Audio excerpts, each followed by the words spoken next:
Okay, time for a comfrey test. This is the comfrey juice. Look back in this playlist and you'll see where I really packed one of these tubs, drilled a bunch of holes in the bottom of it, and set it inside another. So the second tub will catch this juice as it comes out. That's what this is. This is straight comfrey juice.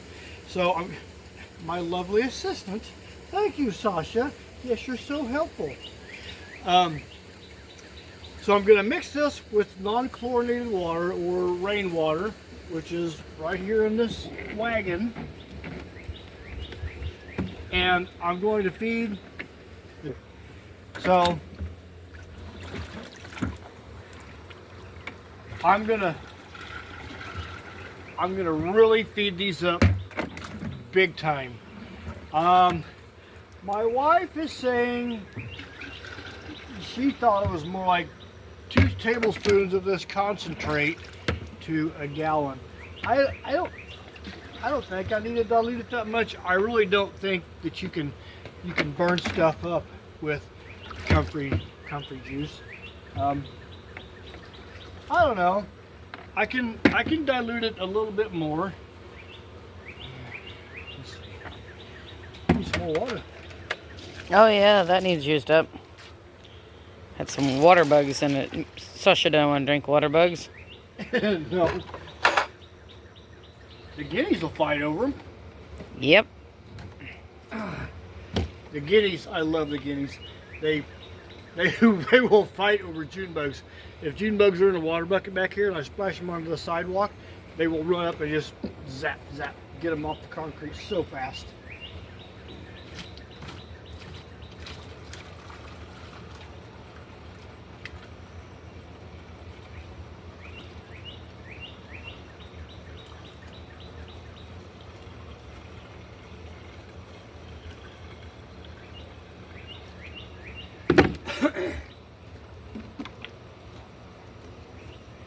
Now, yes, it's daylight, but there's not direct sun on any of this foliage. In fact, it's a rainy day, so. That's all we've had this year. Yeah, we've had a lot of rain. Last year we had drought. Last year drought started in about May and stayed until...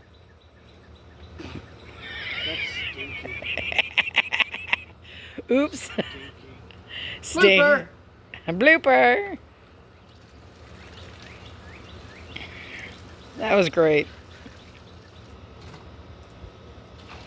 I'm also thinking I'm going to do a little bit of a controlled test on the cantaloupe in my garden. The cantaloupe plants are still fairly small, but they're really picking up that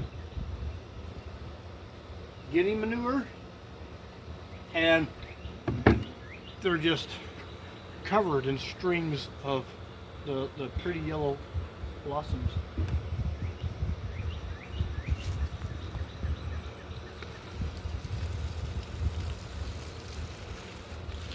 How long has it been since we started the comfrey juice? This has been three weeks.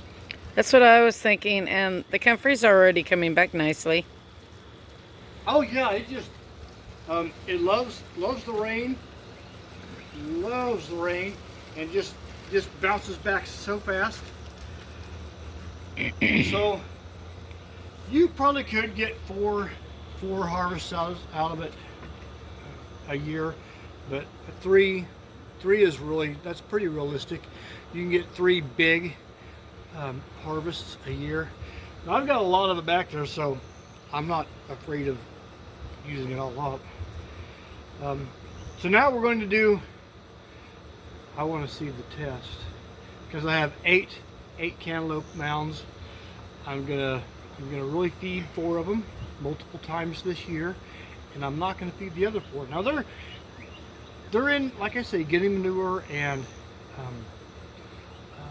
I think I've given them malurgonite maybe one time a couple of weeks ago. That's what's pushing all these blossoms But I want to do Comfrey and no Comfrey, and see, so you can see, everybody out there can see what Comfrey really does. Let's go. Okay, here's our cantaloupe. As you can see, we've got, wow, that was just bursting with blossoms. And there's a few back here. So I'm gonna start with the ones that have more flowers.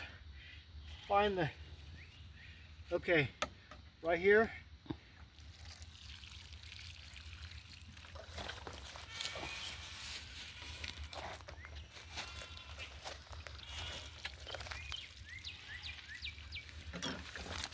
I don't want to pour so much on, it just all runs off.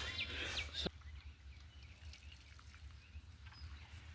and even if this mix is a little strong, it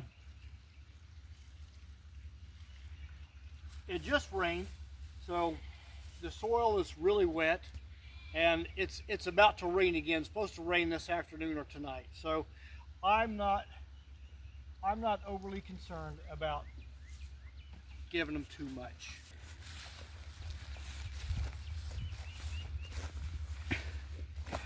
Okay, this is Mrs. Guts' most favorite part in the whole world. The buckets of horsey butt. Yeah, this is what I expect the bog of an Indian stench to smell like, you know.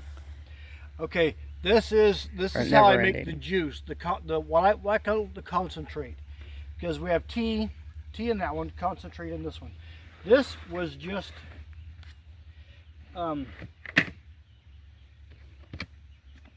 packed tight. This was really tight all the way to the top. I could barely get the lid closed. There's like an inch at the bottom now, and I drilled a bunch of holes in the bottom, and it catches down there. Film the down there, Mrs. Guts. Oh, you're so mean.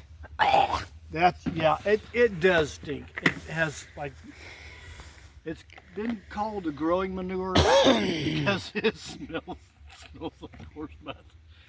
And this was packed tight and filled with non-chlorinated water. It wasn't rainwater, it was water garden water, but that's referred to as tea. Now these two are full of packed tight. I don't think I put water in them, but no, they're just rotting away. Yeah, so there'll be a bunch of concentrate in the bottom of that. Now I could either pour that off and use it as concentrate, or fill it with water, unchlorinated water now, and have more tea. The tea, I guess I could go 50-50 on it with water and water and tea. The concentrate is really pretty powerful stuff, and we're going to see that. I want to do multiple updates on the Comfrey cantaloupe experiment, and so the viewers can see what Comfrey really does. It's amazing stuff. You plant it one time, and once it's established, I've heard people. Okay, a viewer asked me a while back about somebody had given him a potted plant, and he planted that, and I guess 2 different times it died. Well, they really like nitrogen. They really like water. They like direct sunlight, but not like here in Missouri. The heat and humidity can get kind of intense, so too much intense sunlight is going to make it start to lay down. If you see it start to get heat stressed and lay down, water it at night. It prefers being in the ground though, doesn't it? Because it's such a deep taproot. Yeah, once it's established, that taproot can go down 10, 12, 14 feet. Like I'm sure these are down there mining the clay. They've already busted through the clay. They've busted through the sandstone, all of that, and they're down there. Those feet go deep, and they will pull. It's called a dynamic accumulator, and they will pull all of the minerals up and put it in their leaves. That's why it makes such fantastic fertilizer. Is it stores all of that in the leaf. Now, if I cannot remember who was having trouble getting it established. Some manure, I prefer natural nitrogens like manures. Malorganite is an organic slow release nitrogen, and if you put a little bit of that, sprinkle it, mix it with the dirt as you plant that. Comfrey, you're going to get a better result. I don't know if you're in like maybe California where you're planting in pure sand, or you might have to condition your hole. As long as it goes in a good hole, so to speak, a good hole, you have some compost in there, some nitrogen, whatever, you're going to have a much better result. And you have to water it to get it started. Other than that, I've never had any trouble getting started, but my conditions here in Missouri, it just kind of It loves it. Here. Yeah. Oh, that's a cat. I thought it was a squirrel. Is that a squirrel? Okay. Okay. Like and subscribe. See you next time. Wild mustard.